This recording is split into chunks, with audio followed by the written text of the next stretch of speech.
j'avais fait un dernier qui est simple, une fois par an, de faire le point des détails juste publié comme ça, toujours une de mais qui à la fois est la mise en forme de la vie DHU avec ses différentes étapes et qui bien entendu est extraordinairement intriqué avec nos collègues, avec notre structure de pôle. Fait la grâce d'essayer d'exprimer pour l'ensemble de l'IHU, incluant le pôle. Et donc c'est ce que j'ai fait. Donc l'IHU, pour vous remettre en perspective, c'est un projet très structurant pour l'institution. Il faut être clair, c'est un projet institutionnel, c'est un projet qui comprend un aspect soins et un aspect recherche, qui est construit avec, à l'intérieur de l'assistance publique, du campus de la Gimone, en association avec, pour pouvoir le réaliser. Pour pouvoir le réaliser d'une manière qui soit la plus fonctionnelle possible et qui corresponde à notre vision, nous avons obtenu la maîtrise d'ouvrage. C'est nous qui décidons du bâtiment, de sa forme, de son organisation, pour qu'il soit en adéquation avec ce que nous voulons faire pour l'avenir des maladies infectieuses. Mais bien entendu, c'est dans l'institution, ce n'est pas un projet à part, ça n'a pas une devenir qui sera suivi de l'Institut Paoli Calmette, indépendant. C'est le même personnel, c'est la même personne, c'est dans le même endroit, même si pour un temps, il y a une délégation de responsabilité qui permet de bâtir et d'organiser les choses comme on pense qu'elles doivent être. Donc il faut que ce soit présent bien à l'esprit des uns et des autres. Donc ça a été le grand projet. Il y a eu que 6 projets, vous savez, qui ont été identifiés au niveau national, 3 à Paris, 3 en dehors de Paris, 1 à Strasbourg, 1 à Marseille et 1 à Bordeaux. Il y avait 2 vagues en réalité, une vague de 3 où il y avait un projet à Strasbourg, un projet à Paris et celui de Marseille, puis des vagues de deuxième niveau. Il faut bien qu'il ne soit pas resté que des vagues, on aurait plus d'argent. Donc c'est quand même nous qui, à la fin, avons eu la dotation financière la plus importante du grand emprunt pour n'importe quel hôpital ou n'importe quel CHU dans toute la France. C'est le plus gros projet financier de médecine qui ait jamais été financé. Donc c'est un très beau rôle. Financièrement, c'est un très beau rôle. Un des objectifs, bien entendu, c'est de se mettre dans notre stratégie historique et démographique, les maladies infectieuses et tourner vers le sud, comme c'est dit, si près de là aussi, pour que les choses soient clarifiées, sur le plan hospitalier, les choses étaient très claires dès le départ, et bien entendu, je souhaite remettre toujours ça en perspective, même si, avec mon équipe, nous avons été dans ce projet, ce projet s'est inscrit dans une réflexion qui a une dizaine d'années déjà sur la nécessité de faire des groupements regroupant le soin, l'épidémiologie, la recherche, le transfert. C'est un projet institutionnel porté par l'assistance publique et porté par l'université.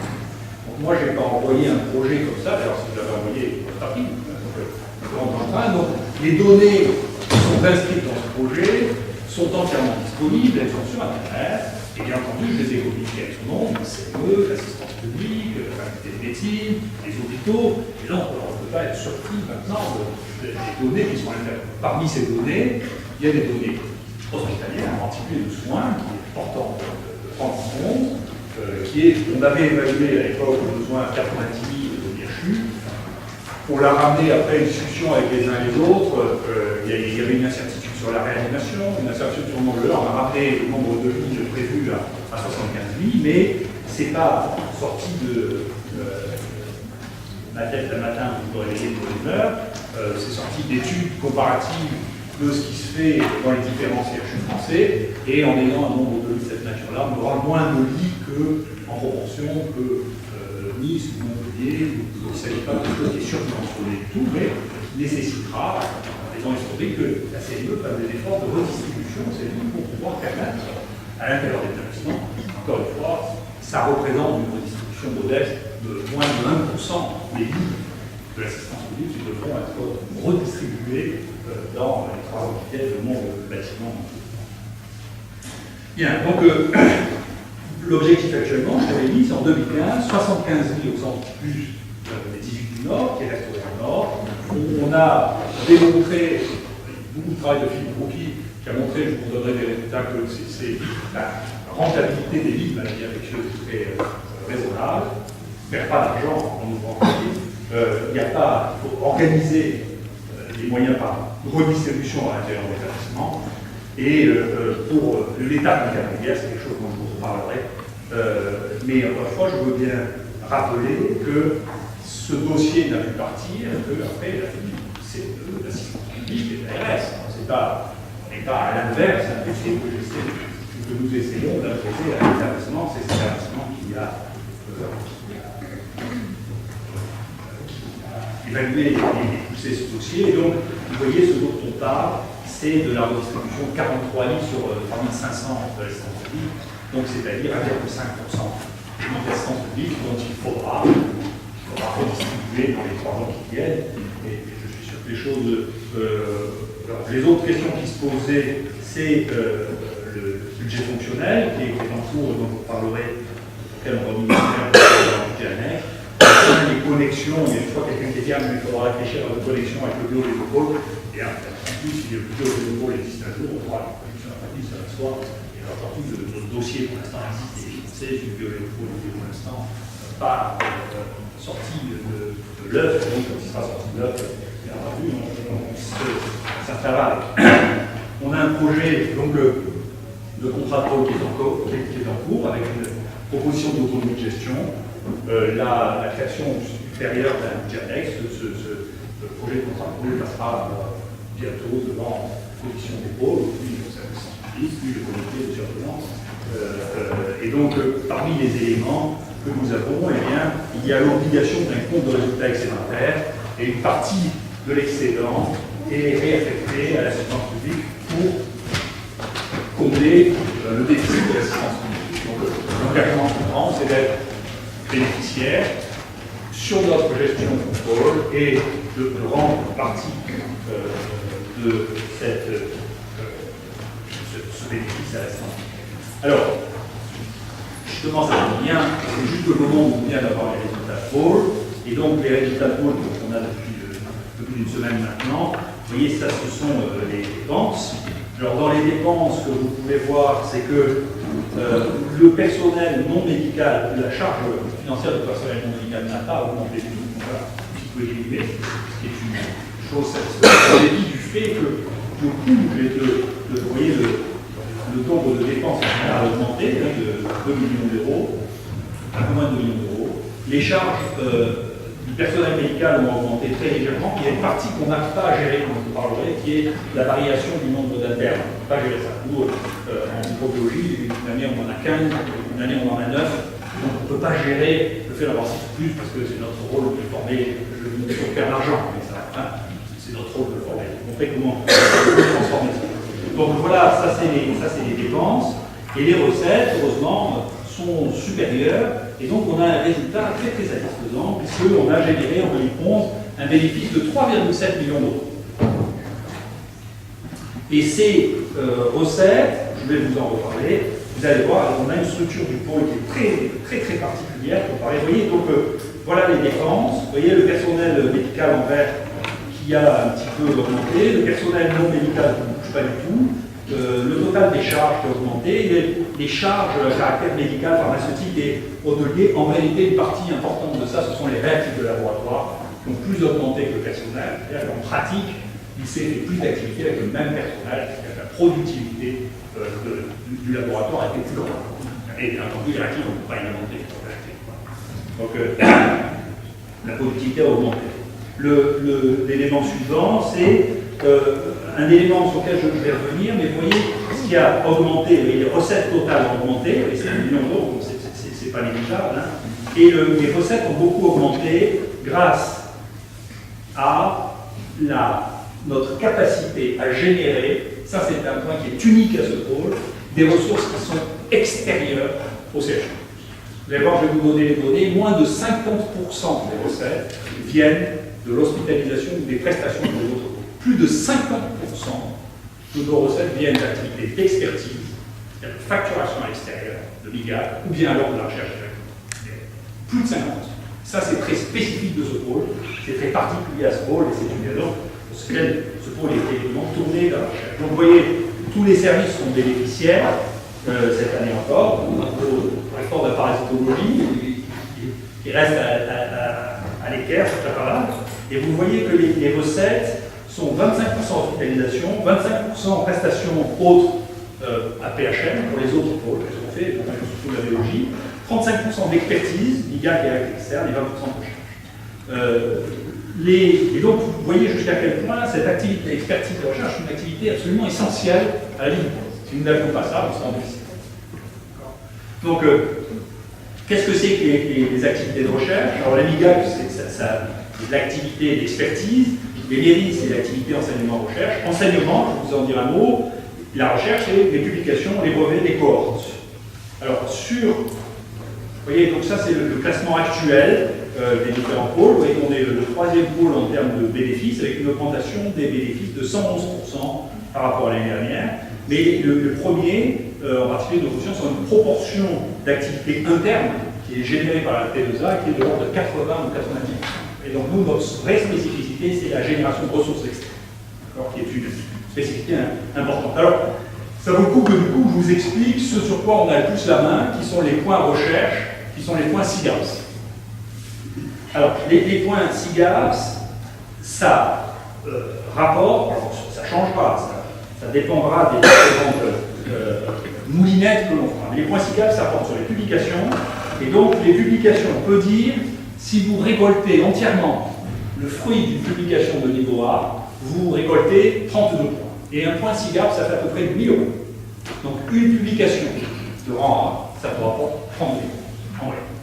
Si tout se joue de manière. Après, il y a des redistributions, mais globalement, c'est ça. Donc une publication de niveau B, ça vous rapporte au total 24 000 €, C 16 000 €, D 8 000 €, E 8 000 € et non classés 4 000 €. C'est-à-dire que les publications qu'on met dans des journaux qui ne sont pas encore référencés rapportent quand même 4 000 €.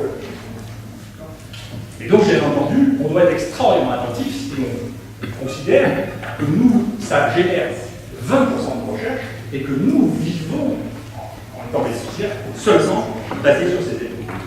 Alors, donc, on a regardé, je vous ai dit, vous voyez, pour les internes, donc j'ai commencé ça, puis j'en ai parlé avec les collaborateurs. Un interne, on nous verse pour l'assistance à l'assistance publique, qui donc le réaffecte au pôle, non pas son salaire par semestre, mais une partie de son salaire. Et cette partie de ce salaire est plus forte pour les internes débutants. On considère qu'ils rendent moins service que pour les étudiants âgés, dont on considère qu'ils rendent suffisamment de service au service pour diminuer la contribution d'ARS. Donc le pôle doit pouvoir intégrer comme le salaire une partie, et donc, oui, je retrouve les cigares. Et bon, donc, il doit pouvoir intégrer en partie le coût des internes et essayer de le couvrir. Alors, nous qui sommes pratiques, tant que les points SIGAP existeront, on a considéré que donc il fallait, pour qu'un interne, un jeune interne, contribue d'une façon raisonnable à couvrir son propre coût, il devait nous aider, il devait récupérer 8 points SIGAP. Et quand c'est un vieil interne, il doit récupérer 12 points SIGAP. D'accord ? Ça veut dire que 8 points SIGAP, je vous assure que c'est sûr, c'est rien. Vous allez voir, nous, les plus basses, c'est la plus basse de toutes les catégories. Donc si un interne vous aide à faire ce papier que vous n'avez pas fait sans lui, chez nous c'est médecine et maladie infectieuse, s'il arrive à faire un papier de médecine et maladie infectieuse, il a couvert tout le surcoût et donc le pôle bénéfice. D'accord? Donc c'est une vraie stratégie à réfléchir dans l'état actuel. Bien, c'est de dire, écoutez, voilà, il faut que les internes fassent ça. Alors, le jeune interne, on comprend, il faut qu'il fasse 1 à 8, et le vieil interne, il faut qu'il en fasse, c'est-à-dire les E, et les vieux internes, il faut qu'ils en fassent 1 à 12, c'est-à-dire les... Et c'est très bien, parce qu'en plus, pour ça, maintenant on fait des thèses sur articles, et là, ça leur fait leur thèse préparée à la postérité. Voilà. Donc, quand on regarde, ensuite, voilà les journaux, on va rentrer dans le détail, mais les catégories A des journaux, mon Dieu, il y en a qui, l'objectif est un peu difficile à atteindre, c'est mieux à New England et Lancet, mais nous, pour ce qui concerne nos spécialités, vous avez le meilleur journal de maladie infectieuse ou Emerging Infectious Disease, Clinical Infectious Disease, tout ça, c'est des journaux qui sont très accessibles, PLOS Negative, ce sont des journaux qui sont très accessibles pour nous, on fait beaucoup d'articles là-dedans. Donc, et ça rapporte 32 000 €. Donc, encore une fois, dans la situation de gestion actuelle, un vrai élément sur lequel on doit réfléchir, là, vous avez les A, les B, les C, et quand, je n'ai pas dit tout à l'heure, les D et les E, et donc, dans les E, vous voyez, là, on va pouvoir faire de médecine de maladie infectieuse, African Journal of Microbiologie, recherche, quand même, vous voyez. On doit pouvoir faire ça, on doit être capable de faire ça si on le demande. Donc, attention, il ne faut pas que dans la recherche, la perception ce soit oh là là, c'est un truc qui est énorme, c'est tellement compliqué, c'est un truc extrêmement difficile. Non, non, non, il y a plusieurs niveaux. Et les SIGAP, ça a été fait par les hôpitaux, donc ils ont bien tenu compte de l'ensemble des hôpitaux. Et donc, il y a des tout petits journaux, mais qui rapportent, ces ruisseaux là, qui à la fin finissent par rapporter le fait qu'on couvre les coûts et qu'on finit par être bénéficiaire. Donc, c'est un point très important. Alors, du coup, je vais passer sur la diapositive d'après, parce qu'il y a déjà une de mes collaboratrices qui était malheureuse, parce que j'ai montré que sa production scientifique ne servait pas à couvrir l'ensemble de son salaire. Il y a beaucoup de gens chez nous dont la production scientifique en SIGAPS couvre entièrement leur coût hospitalier. Et donc, du coup, c'est les moyennes qui ont été données par les finances publiques. Vous voyez, le coût, je pensais que ça coûtait plus que ça, en réalité. Et donc, vous voyez, le coût moyen d'un PUPH sur le plan hospitalier, c'est 60 000 €. Celui d'un CUPH, c'est 54 000. Un PHU, 53 000. Un PH temps plein, 106 000. Un PH temps partiel, 61 000. Les PH temps partiel coûtent plus cher que les UPH. C'est intéressant. Ça veut dire qu'ils vont mettre un autre salaire. Ça veut dire qu'à temps partiel, le PH à temps partiel, qui n'est que PH à temps partiel, coûte plus cher, il gagne pas plus, mais il coûte plus cher que le PH, parce que les gens, bien entendu, il y a les charges. Donc, mais c'est intéressant de voir ça. Et donc, à partir de ça, vous voyez, j'espère que vous voyez pas les détails, mais en tout cas, les rouges, c'est ceux qui couvrent 100% de leur salaire. Les verts, c'est ceux qui couvrent 50% de leur salaire. Les jaunes, c'est ceux qui couvrent le quart de leur salaire. Et la dernière couleur, les bleus, c'est ceux qui font moins d'un quart de leur salaire. Dedans, il y a des universitaires qui n'est pas ça. Donc, encore une fois, ça veut dire que nous devons réfléchir sur le fait que c'est devenu, comme ce ne serait pas le CCF, mais la loi comme ça, c'est le dommage demain qui s'adaptera. La recherche est prise en compte dans notre activité hospitalière scientifique et elle nous rapporte des financements qui permettent de toxifier notre traitement. Alors, l'incidence du CHI, donc, c'est un élément important. On a un point faible pour Restable sur ce domaine. On a un point très faible, qui n'est pas comme nous d'ailleurs, qui est général, je pense, à l'établissement. C'est on est très bon pour les publications. On doit faire 19% des publications des SIGAPS du CHU. On est très bon. Je pense qu'on fait à peu près 20% de toutes les SIGAPS de maladies infectieuses. Donc, cette publication, ça va bien. Sur les brevets, je crois qu'on tient pas mal la route. Je vous en reparlerai. Sur les cohortes, on n'est pas bon. Et on n'est pas bon collectivement. Et nous, on n'est pas bon parce qu'on ne s'en occupe pas. Je redirai un mot, mais en réalité, on a une capacité en termes de cohorte considérable. Et donc l'objectif, comme ça, c'est un moment de fixation des objectifs. L'objectif de mon ami Philippe, c'est l'année prochaine 2000 dans l'année. Et c'est pas très compliqué à faire parce qu'on a plus que ça. Donc c'est simplement parce qu'on n'a pas porté attention à cet élément spécifique, que l'on n'a pas mis une cohorte d'exploration diagnostique que l'on aurait pu mettre et qu'on et donc, si dans un an on n'est pas arrivé à 2000, c'est la faute d'être. Donc, incidence de l'IHU, ouverture de nouveau parking, mais ça, pour pouvoir s'installer, il faut transférer le parking Timone, transférer le CAMS, et bien entendu, l'IHU rentre dans le patrimoine de la PHM auquel il sera rendu dans 10 ans. L'ensemble sera. La fondation, la co-utilisation également d'un service, la fondation de Méditerranée, les principes de gestion maintenance par la fondation, exploitation générale gérée par la PHM, la facturation faite aux autres occupants selon des modalités contractuelles. Alors, nous maintenant, pour rentrer plus généralement dans l'IHU et dans nos objectifs, le premier point, c'est qu'on avait calculé, par ici, en prenant les publications, que Marseille représentait la 10e ville en Europe en termes de volume de publication pour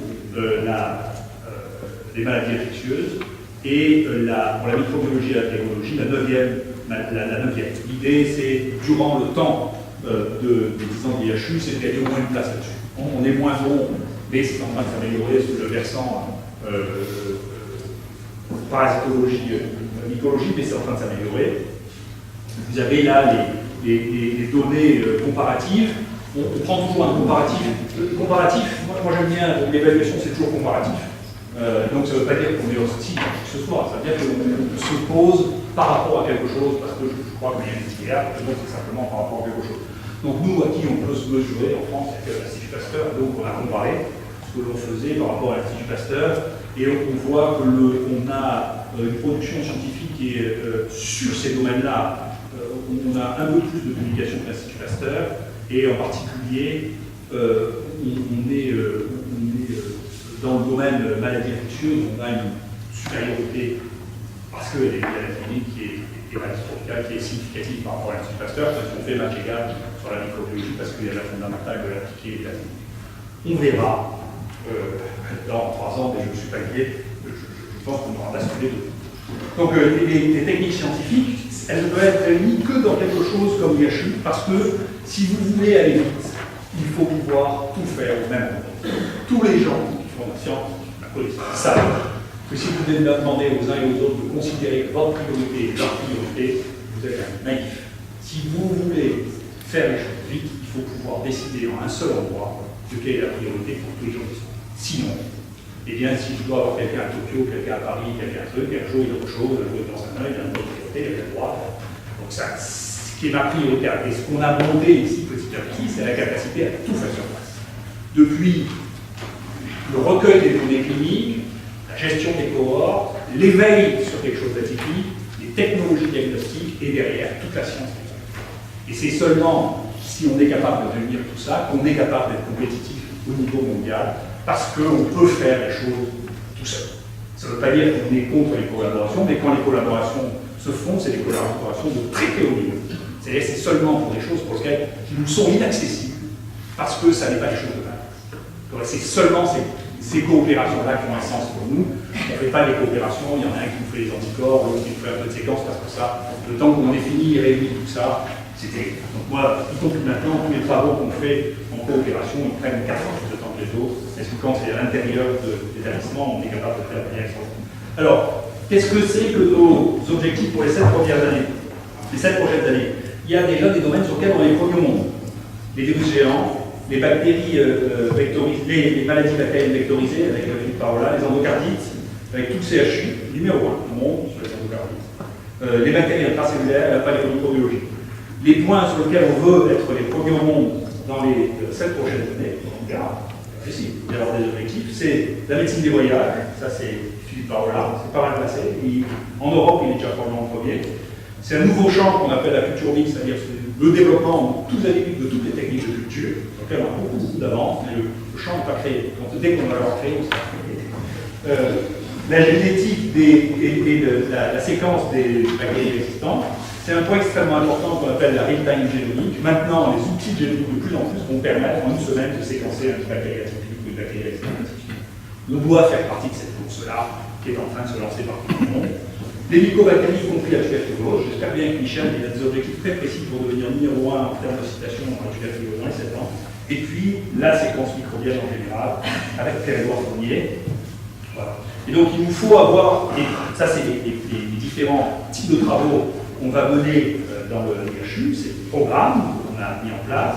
Donc, la gestion des maladies infectieuses et de la contagion avec Philippe, ça c'est l'endroit où va être le bâtiment. Où est-ce qu'on en est du bâtiment? On est dans les plans. On va peut-être avoir un peu de changement de stratégie au milieu, mais on est dans les plans. Il a fallu aller vite, ça a été compliqué, mais on est dans les plans. L'appel d'offres a été lancé, l'appel d'offres officiellement sera fini le 13 juillet pour l'achat d'un concepteur agriculteur, sauf s'il existe des choses, des obstacles, des imprévus, des situations de changement. L'objectif est d'avoir un bâtiment 20 000 m² qui nous coûte hors taxe 55 millions d'euros. C'est ça l'objectif, c'est beaucoup plus bas que les autres bâtiments qui ont été construits agriculteurs maintenant, mais c'est pas raisonnable que nous arrivions à cette situation-là. Un des points importants, c'est de négocier quelle est la part de TVA que nous allons payer là-dessus. On sait que la part recherche est dispensée de la TVA, enfin, elle est dispensée avec un niveau de TVA à 7%. La part soins est à 19,6%. Nous sommes en train de discuter en disant que cette partie de soins est une partie de soins de recherche clinique et qu'elle devrait être donc considérée comme une partie recherche qu'on devrait payer pour la partie hospitalière qui est 18%, aussi 7% au lieu de 19% qui nous paye l'économie de la direction Mondo. On est en train de discuter ça avec le ministère du budget pour voir ça. Donc l'objectif, c'est que le bâtiment soit livré au premier semestre 2015 et qu'il s'ouvre au 1er septembre 2015. Où est-ce qu'on en est? Bien, ça, c'est les différents milestones. Donc, on est en train d'avancer sur le premier projet. Le premier projet, on est en train, déjà vu que Michel Sparatos ont réorganisé une réunion pour essayer d'avancer sur les petits lignes et quelques lignes d'ouverture pour faire ça avec le service des urgences de la construction et avancer. Voilà, les éléments qui sont là, avec Philippe Bouki, on reverra, il y a un grand projet d'évaluation. L'idée de la station, l'idée c'est que c'est un bâtiment intelligent, c'est-à-dire que le bâtiment, tout est informatisé dans le bâtiment, il y a des bandes partout, il y a la Wi-Fi partout, et ainsi on peut suivre les déplacements des volontaires pour essayer de trouver les circuits d'accompagnement, ou les circuits, ou la réponse aux informations dont on dit aux gens, ben voilà, on va faire telle action pour que les gens se fassent plus les mains à l'école, eh bien on peut avoir des marqueurs partout et voir quel est l'effet de la stratégie sur l'action. L'évaluation des stratégies est un des éléments essentiels, qui est une des raisons pour lesquelles on est en lien avec les gens de biostatistiques et des sciences humaines. Donc les circuits de prise en charge, et pour ça on vient d'avoir, Philippe vient d'avoir un grand important auprès de la région, avec des industriels locaux. Donc ça, c'est un des éléments. L'autre élément, c'est de faire des cathéters intelligents, c'est-à-dire empêcher les cathéters d'être mis en place quand ça n'est pas nécessaire, et rappeler tous les jours qu'il faut enlever le cathéter, parce que des enquêtes qui ont été faites, viennent d'être faites ici maintenant, mais qui ont été faites dans d'autres CHU, ont montré, écoute bien Guy, que 50%, il y a moins de 50% des médecins qui savent si leur médecin, si leur malade est son urinaire ou de la peau. Et c'est vrai, Marcel, c'est vrai dans le reste. Ça veut dire que si, il faut prendre la réalité comme elle est, pas comme elle devrait. Si on n'a pas de marqueurs qui permettent de dire, écoutez, vous avez oublié d'enlever la sonde urinaire malade, le malade il aura 7 jours la sonde urinaire, il aura 3 jours, et le taux d'infection d'une sonde urinaire, c'est 5% par jour. Oui, mais si tu veux, moi l'expérience que j'ai, c'est que dans le monde entier, on devrait l'apprendre, j'imagine qu'on l'apprend, mais personne ne le fait. Donc il faudra bien remplacer ça, c'est comme les radars. Il faudra bien monter ça par des marquages qui ne passent pas par la simple bonne volonté. Alors, donc dedans, il y a la traçabilité de l'hygiène des mains, qui est une métier en trappe, c'est un premier projet. Deuxièmement, les démarches de soins électroniques avec les cathéters intelligents, les standardisations du diagnostic et de la thérapeutique qui sont en cours, et puis en cours les donc ça, c'est les différents éléments. Voilà, ici, la standardisation des maladies les plus communes, leur standardisation, y compris en termes radiologiques, on l'a discuté, changer les stratégies pour les optimiser, les stratégies de traitement, ça, c'est les affections chroniques. Les kits de diagnostic, pour lesquels une partie d'entre elles deviendra des cohortes de diagnostic. Et puis les différents kits. Le deuxième point, c'est les vecteurs et les maladies émergentes, qui est dirigé par Parola, avec les maladies voyageurs. Là aussi, on avance sur les objectifs que l'on s'était donnés. Ensuite, la microbiogénomique, c'est devenu un énorme chantier. Notre objectif pour la microbiogénomique, vous voyez, ça c'est le nombre de génomes de génomes bactériens qui sont séquencés. Et nous, on en a séquencé pour l'instant, au moment où on a fait cette diapositive 118, ce qui faisait 4% du total, 7% du total en 2011, et 15% des bactéries associées à l'homme. Donc l'objectif, c'est maintenant tout le monde se met à la génomique, c'est pas faire moins ça, et donc cette année, on a décidé de publier 100 génomes bactériens pour l'année, pour pouvoir nous permettre de rester dans la compétition et de commencer la métagénomique, c'est-à-dire le génome, mettre moins d'une semaine entre l'isolement d'une bactérie et la réalisation complète de son génome. On doit réussir à faire ça, c'est Jean Racolin qui va faire ça sur les résistants. Ça, c'est toutes les bestioles qui sont dans notre studio. Ce qui est en jaune, c'est ce qui est déjà publié dans l'année. c'est le Galois qui est censé surveiller ça pour faire qu'à la fin, il y en ait bien 100 qui soient publiés ou une presse. Donc on est sur le chemin, je ne suis pas sûr qu'on arrivera à devenir l'objectif, mais ça ne prendrait pas que loin. Et puis les nouvelles bactéries avec la réalité. Pour ça, la plateforme génomique a été réorganisée, elle a besoin d'être réorganisée en permanence, parce que c'est énorme de séquencer son génome, de les assembler, de les annoter, de les publier, c'est un énorme travail, ça fait 100 publications en pratique. Donc c'est énorme. Pour ça, on a 10 grammes à manger. Du coup, on a aidé au co-développement d'une start-up qui est partie de chez Contarotti, qui va le faire systématiquement, ce qui est un des objectifs de l'IHU, c'est d'aider au développement de start-up autour de cette activité, qui va nous faire systématiquement la notation.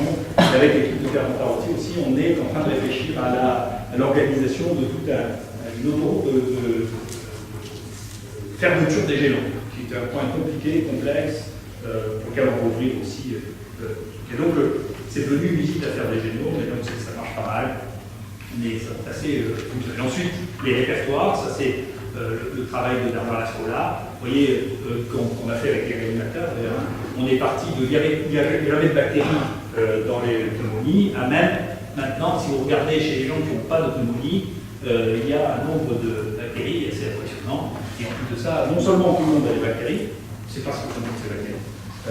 Mais en plus de ça, bien entendu, il y a une répartition épidémiologique qui est différente. On n'a pas les mêmes bactéries en Amérique, en France, en Europe. Donc il y a un monde entier qui est en train de s'ouvrir avec la réforme unique auquel on participe. Et puis, je vous ai dit, voilà, le champ de la culture unique, le champ dont je m'occupe personnellement, que je veux relancer. On a fait, par exemple, pour un travail récent, vous voyez, on a utilisé 200 techniques de culture différentes sur le domaine le plus travaillé actuellement, qui est le microbe du tube digestif. Et on a montré que les techniques moléculaires de séquençage massif que l'on utilise aussi, et les techniques de culture n'avaient de recouvrement que dans 20%. C'est-à-dire qu'il y a un monde entier actuellement qui est totalement ignoré par les cultures et que nous devons découvrir. Et grâce à ça, on a battu dans l'année 3 records du monde. Le plus grand virus jamais isolé d'un homme, c'est le virus. La plus grande bactérie, c'est par hasard, parce que c'est dans nos techniques de culture, la plus grande bactérie jamais isolée chez un homme, qui s'appelle, vous voyez, d'ailleurs, c'est légal virus, parce que c'est légal, le pays qui est cher, c'est une cellule sénégale. La plus grande bactérie jamais trouvée chez un homme s'appelle Microvirga bassiniensis, qui a un génome de 9 mégabases. En fait, le chercheur c'est un génome de 4 mégabases, c'est une énorme bactérie. Et puis la plus grande archée, qui a été isolée par Michel Rancourt, avec nos amis du Mini, qui s'appelle Methanomasticoccus luminensis, qui vient de publier, dont le génome est de fait 2,6 mégabases, c'est aussi la plus grande archée jamais isolée d'un homme. Et donc, c'est une stratégie qui montre tout simplement, pour l'instant, on est au début de la stratégie, on est sur le front. On viendra dans 2 ans, on ne réignorera pas, c'est parce que personne ne le fait. Voilà. Le virome, ça c'est Christelle Leduc qui est en train de regarder qu'est-ce qu'on a avec les techniques moléculaires comme virus chez le malade et comme virus chez les non-malades. Pour l'instant, la plus grande la surprise de la plus extraordinaire, c'est celle-là, c'est une diagnostic de Christelle. Eh bien, c'est que chez les non-malades, c'est-à-dire chez les donneurs de sang, en réalité, vous avez des virus chez moi. Moi, je suis très fort de les virus. Et qu'est-ce que ça donne? Alors, ça inquiète beaucoup de nos amis qui sont en famille, c'est un donneur sain. Il y a un certain nombre de gens qui ont transfusé ce truc, je ne sais pas ce que ça donne, pour 1 an, 2 ans, peut-être plus bien, il faut pas voir un virus, ça ne fait pas que mal. On ne sait pas, en tout cas, il y a un monde entier qui est en train de s'ouvrir, qui est assez étonnant. Le point of care, alors ça, ceux qui sont ici connaissent ça, et donc on a inventé ce système au monde. Les premières personnes. Beaucoup de gens viennent visiter ce qu'on a fait là. Et donc c'est quelque chose qu'on veut développer avec, d'une part, une installation dans les hôpitaux qui n'ont plus les moyens d'avoir un laboratoire de microbiologie. Donc il y a une petite entreprise qui est une spin-off de Mérieux, qui s'appelle Imedio, qui est en train de développer des espèces d'algéco dans lesquelles il y a tout le corps. Et ils ont calculé, on a fait, le ministère nous a demandé de faire une évaluation de ce besoin-là. On est évalué qu'il y a besoin de 200 à 300 POC comme ça transportables pour le pays, pour simplement faire face aux besoins des mutations de la microbiologie qu'on a vu avec le. On veut développer ça aussi, mais sous une autre forme, sous forme de valise avec nos amis de la CMA CGM. Merci, ça va vous être ici. Et on a commencé dans un accord assistance publique CMA CGM. On a eu un interne qui est allé sur un grand container, et dans quelques jours, on va commencer à tester ça. Cet été, on enverra un interne pour faire une 3DR pendant quelques jours. Là, c'est encore mieux. Là, il y aura 500 personnes à tester. Pour tester tous les éléments qu'on a besoin, l'idée, c'est d'avoir une espèce de valise d'accordéon qui nous permet de tout tester directement toutes les maladies contagieusses directement à portée des gens qui ont moins de tout, parce que ça a des coûts considérables, en particulier quand on n'a pas de diagnostic, souvent on détourne le bateau, et j'ai appris ça, le coût de l'heure d'un transporteur qui est plus gros que le charbon, là, ces transporteurs, machin tout, c'est 10 000 € de l'heure, c'est ça, non, c'est le basique. Donc quand vous détournez ça, le coût de ça est gros. Donc il suffit de vous empêcher 2 fois par an de détourner un bateau grâce à cette mallette pour amortir toutes les mallettes, surtout là. C'est tellement coûteux de ne pas faire de diagnostic que de faire un diagnostic par an, ça permet de faire une économie absolument considérable. Donc c'est un point sur lequel on est en train de discuter avec M. Sahallier, avec M. Mérieux, grâce à la compagnie de ça. On a une réunion la semaine dernière là-dessus, je pense que c'est un sujet qui va un peu. Voilà. On a installé aussi le POC, on s'est engagé dans les pays tropicaux, on a installé 2 POC au Sénégal, dont un dans un village auquel il n'y a pas d'électricité au départ, pour regarder. Et donc, bien entendu, c'est comme tout dans la médecine, à chaque fois qu'on teste, plein d'obstacles, on n'a pas vu, il faut tester, mais ça marche. Maintenant, ça marche. Et ça nous permet de découvrir des diagnostics sur place, au milieu de nulle part, de diagnostics qui n'existaient que là. Si on n'avait pas sur place, on ne pouvait pas faire l'analyse de ça, parce que les résultats viendraient plus tard. On vient de décrire une nouvelle maladie là-bas, qu'on appelle le GAF, c'est-à-dire le vésicule en Wolof. Parce que le diagnostic a été fait 2 heures après le prélèvement, on a pu reconvoquer, le collègue qui était sur place, a pu reconvoquer le malade, l'examiner et décrire ce qui était là-dedans. Si on était venu 3 mois, avec le diagnostic 3 mois, etc., la maladie n'aurait jamais été décrite, parce que personne ne se souvenait, c'est que tout ça fait 3 mois. Donc le diagnostic sur place permet aussi la description des maladies émergentes, et donc on est arrivé à faire ça. On identifie 25% des causes de fièvre en dehors du paludisme maintenant en Afrique rurale. Ça va changer très spécifiquement les thérapeutiques, ensuite la physiopathologie, ensuite les collections, c'est un point très important qui est géré par Xavier Babadry, avec 2 collections officielles, celle des bactéries et celle des virus. Et l'idée, c'est de se mettre en association avec l'EFS, qui connaît très bien ça, dans un système de stockage et de conservation de la biodiversité aussi complet que possible. En pratique, on voudrait que toutes les souches isolées au CHU soient toutes conservées, toutes répertoriées, toutes disponibles pour les garder 10, 20, 30, 50, 100 ans, pour conserver toute la biodiversité de ce qui existe actuellement. Il faut qu'il y ait des endroits dans le monde qui fassent ça, et c'est un des éléments de ce travail. Ensuite, la valorisation, eh bien ça c'est les brevets déposés d'université assistance publique du NIT, et puis les contacts et les différents projets. Vous voyez, ça c'est avec les différents work packages. Les Guillain-Cras, ça c'est Philippe avec 2 enveloppes solo. Zégène, les pipelines d'annotation de génome, c'est PEF pour la microbiogénomique dont je vais parler. Galderma qui finance un projet de microbiote Démodex. Virbac avec les composés antibiotiques avec Jean-Marc Rollin. Biomérieux avec sur la tuberculose. Une start-up de Boucankov sur le HIV, CMA, CGM, POC, Ibébio, Biomérieux, contrat Maltitov, Dakar.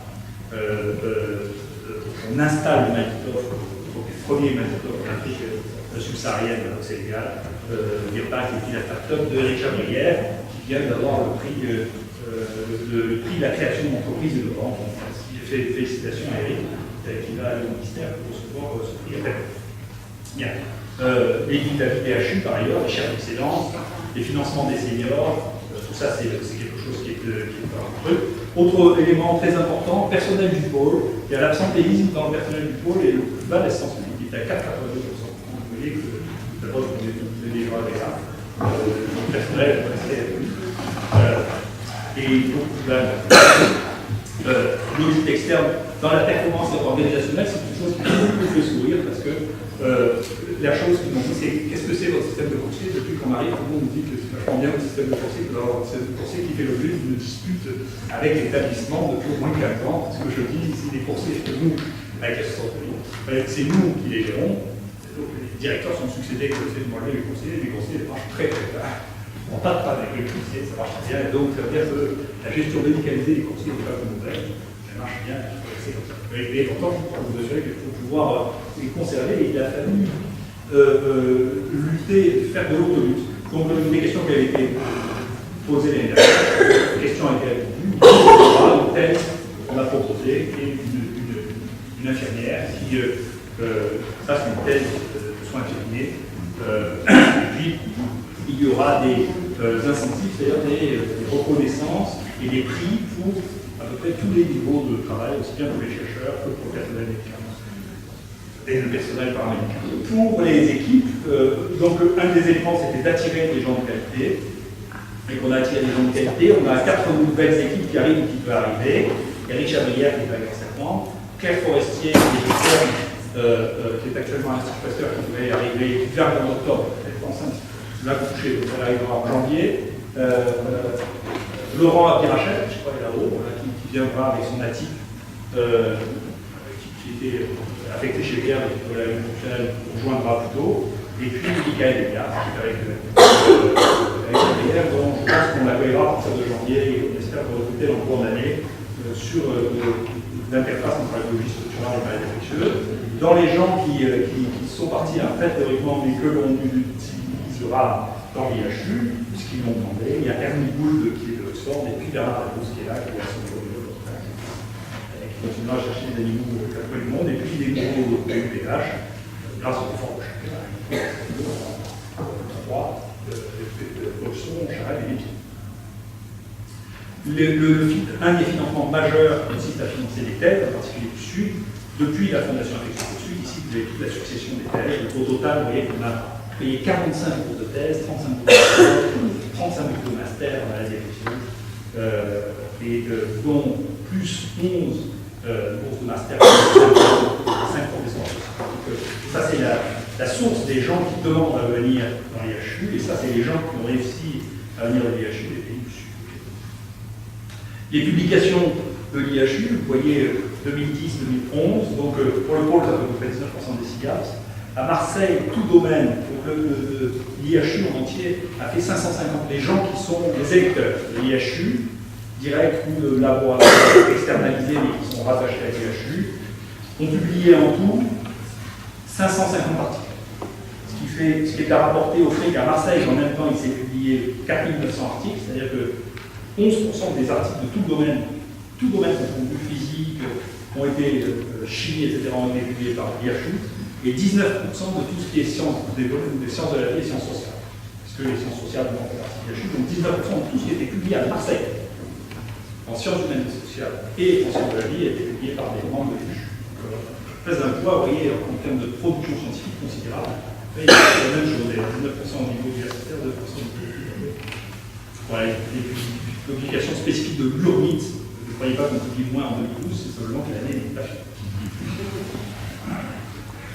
Voilà, donc le dossier de construction avance. Il devrait avoir lieu le 13 juillet. On va voir le dossier de gestion avance. On a au niveau ministère de réflexion sur le budget annexe. La recherche progresse en nouvelles équipes, en plus de publications, les financements rentrent. En tout, on a financé 160 étudiants et on commence, grâce à un effort spécifique de la région, à un financement de co-tutelle avec les pays d'Afrique. Alors, bien entendu, tout ça aussi, mais le montage financier est très complexe, a bénéficié d'une dotation très importante, parce que de 48 millions d'euros par le grand emprunt, une contribution très importante des collectivités territoriales, la ville, donne 1 million, le département, la région et la communauté de communes qui sont engagés aussi pour les financements populaires. Et puis, bien entendu, ceci peut possible que dans le cadre des institutions qui sont de tutelle, l'université, les hôpitaux, avec la direction de l'hôpital et la CE2, et le ministère de CNRS, c'est-à-dire des partenaires absolument majeurs du projet. Voilà. Donc, si vous avez des questions à ce point, je suis disposé à y répondre si je peux.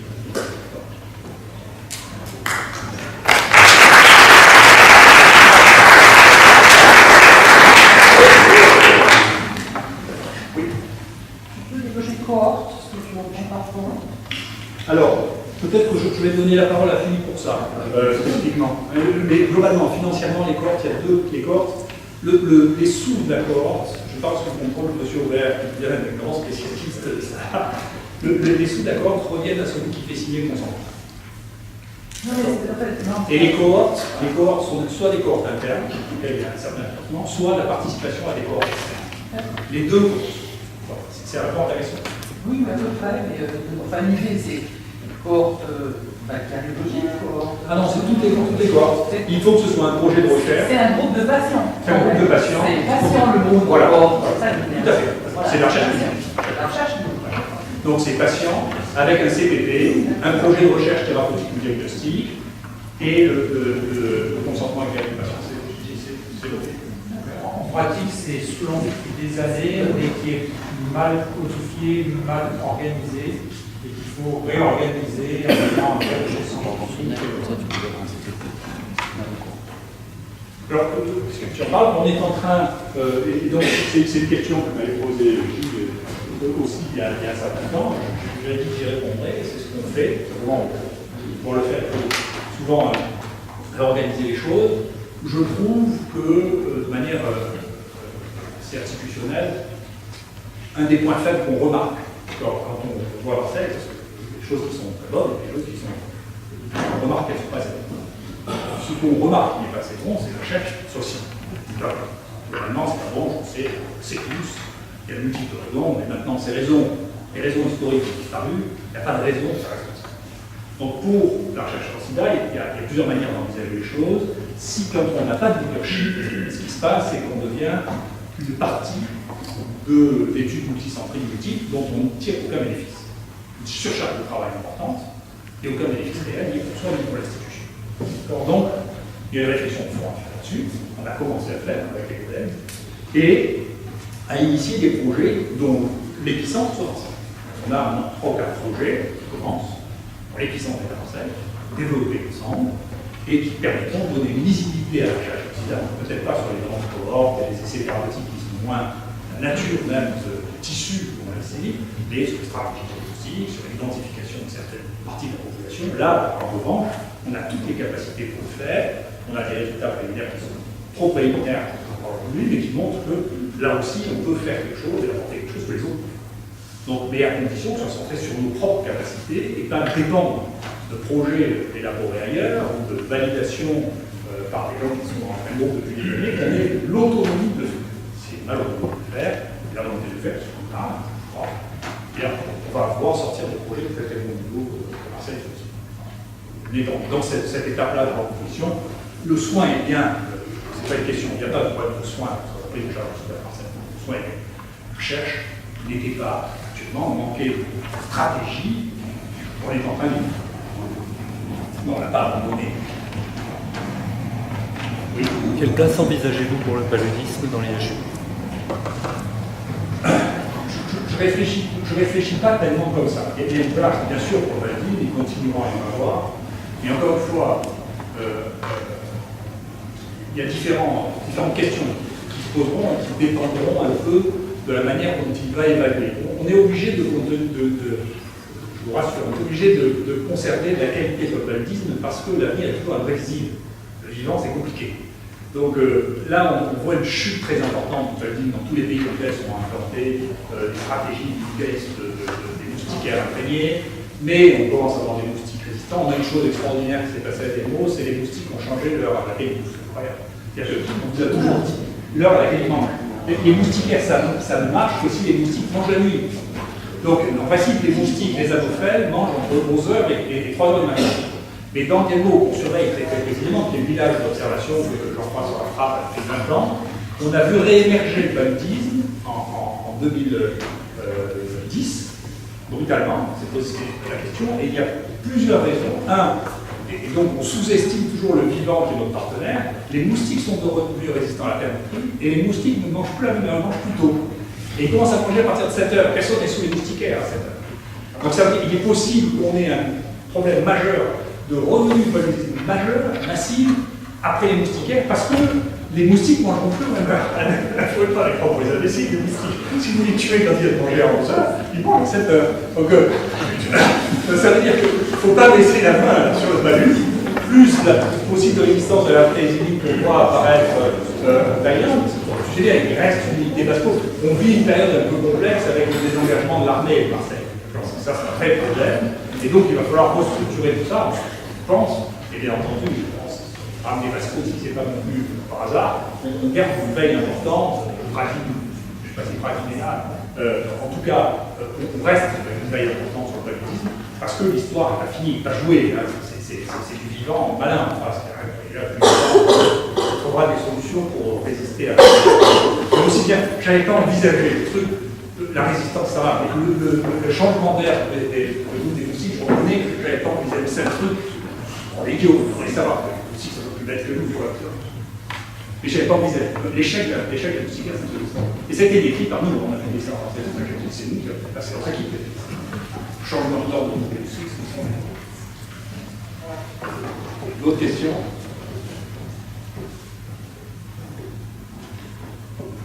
Écoutez, en tout cas, les choses avancent. Je crois qu'on a les choses prévues, tout va bien, on verra comment ça se passe.